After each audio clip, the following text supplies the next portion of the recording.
Welcome back to another episode of ROC Boys football. The fellas are heading out west as the Oregon Ducks go on the road and play the Arizona Wildcats. This is a game historically, you'd see the line sitting at 20.5, 31. Arizona only coming in as 13-point underdogs at home. This is going to be a better game than most people expect. What Jed Fish is doing with this Wildcats team is impressive. They are a more talented team. Jayden DeLore is a very good quarterback, paired up with T. McMillan, Jacob Cowing. They have some really talented pieces. They can put up some points, but I do think Oregon is also a team that kind of got underrated after that Georgia loss. This is still a very good team. It should be a very good game. Excited to get into it. Before we do, though, I just wanted to say thank you guys for all the support you guys have shown the channel. We are almost at 2,000 subscribers. We've chopped it up with a lot of Oregon Ducks fans in the comment section. We previewed a lot of the games. I've watched almost every single Oregon Ducks game. It's a good team, and we've talked about this a lot. So if you guys do like the content, though, consider subscribing to the channel. We do appreciate it. We love talking ball with you guys in the comment section. Let's start talking some football, and I want to start with the Oregon Ducks. We've talked about Bo Nix a lot. Bo Nix at Auburn flashed a lot of talent, but he also was trying to play hero ball in a lot of ways. He was behind a very bad offensive line that really couldn't run the football, even with Tank Bigsby. The wide receivers weren't great, and he just really struggled. The talent he was working with on the offensive side of the ball was just outmatched the talent that he was seeing in SEC defenses, and you saw that plenty. And I always thought when you get Bo Nix behind a good offensive line with a good running game, with some real playmakers on the outside, you're going to see Bo Nix thrive, and that is exactly what you're seeing do. And you look at his stats, he's almost completing 70% of his balls for 12 touchdowns and only 3 interceptions. He's efficient. He's limiting those turnovers, and it seems to be getting better as the season goes on. I'm very high on this Oregon Ducks team, and I think it's a very, very good matchup against an Arizona Wildcats team that is talented on the offensive side of the ball, but their defense has struggled, specifically in the run game. And if you look at what Oregon wants to do, they want to run the football. They've averaged 228 yards per game rushing. Arizona gives up 213 rushing yards per game. This defense, I think, is really going to struggle with the physicality of this Oregon offensive line. I mean, this Oregon offensive line, I think, has a strong argument to be the best group in the Pac-12. You look at guys like Alex Forsythe, TJ Bass. It's a very, very good group, and it's a physical group. And behind that, you have some serious talent in the running back room. There's a laundry list of guys. Bucky Irving has looked awesome. He's averaging 7.5 yards per carry. Noah Whittington, just an absolute jitterbug. He's averaging 5.5 yards per carry. Even Bo Nix is averaging 8 yards per carry. Sean Dollar's averaging 6.4 yards per carry. This is one of the more explosive and efficient running games you will see in the Pac-12, going up against probably the worst rush defense in the Pac-12 in the Arizona Wildcats, if you do not count Colorado, who honestly shouldn't even be considered a FBS team right now.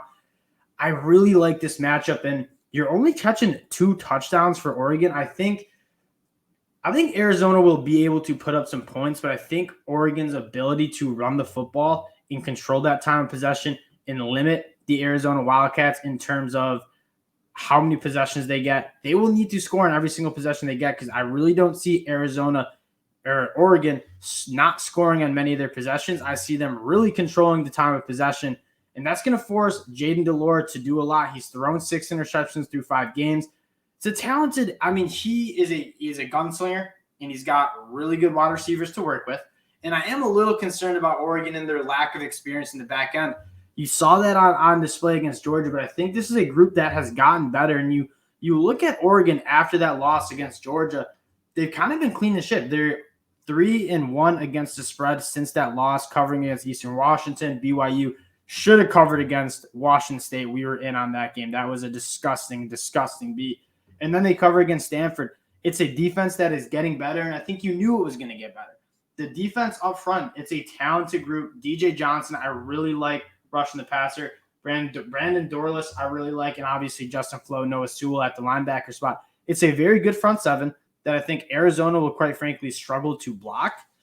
It's all good and well to have really, really good wide receivers, but if you can't protect Jayden DeLore, it's going to be really hard to have him extend plays and get the ball out to those playmakers. If Arizona wants to keep this game close, keep it competitive, the ball is going to have to be getting out quick, and you're going to have to test how well Oregon's secondary can tackle. I just think that Oregon up front on both sides of the ball is too physical. Arizona is going in the right direction. There is no questions to be asked about that. If you're an Arizona Wildcat fan, you have to be thrilled with what you've seen. I mean, they're already at 3 wins. They haven't won three games in a season, seemingly in a very long time. Mississippi State and Cal is a loss, and honestly, you run that game back against Cal, you might win that game, but wins against Colorado, wins against North Dakota State, wins against San Diego State, those are all impressive teams to win against. I just think at the end of the day, in the trenches, Oregon is just better. Arizona has done a good job recruiting and bringing in transfers at the skill positions. But again, football is played in the trenches a lot, and I think Oregon is just more developed. They're bigger, they're physical, and they're just, quite frankly, better than the Arizona Wildcats on both sides of the ball. And I really like Oregon to cover the 13 points. There's going to be a lot of points in this one. I think Oregon will wind up scoring in the 40s, and I don't know if Arizona will get outside it into the 30s. Therefore, I believe I like Oregon on the spread. I don't want to touch the over, really. That is a really high over, and I wonder if you're going to see Oregon just try to run a slow-paced offense, run the ball methodically against Arizona, and kind of limit the amount of times Jaden Delore and that explosive offense are able to touch the football. And I think negative plays will be a huge factor. Look for DJ Johnson, Brandon Delores, and even some of those linebackers blitzing to get some negative plays, get Jaden Delore behind the sticks. And quite frankly, you got to try to take him off the spot, make him rush his throws. When you see Jaden Delores succeed, it's when he has a clean pocket and when he gets to throw, he's got the arm talent to make all those throws. But if you can get him off his spot, hurry those decision makings, that's when you see Jaden Delore struggle. I said it before, he's a gunslinger. He's going to try to rip the ball around. I look for some turnovers, and that's where I think Oregon's keys to win the game are. Arizona's going to score on you. I think they will, but if Oregon can run the football, get some key turnovers, I think they have no problem covering this 13 points. It's probably one of my favorite picks of the week. So that is a review. I'm taking Oregon minus 13.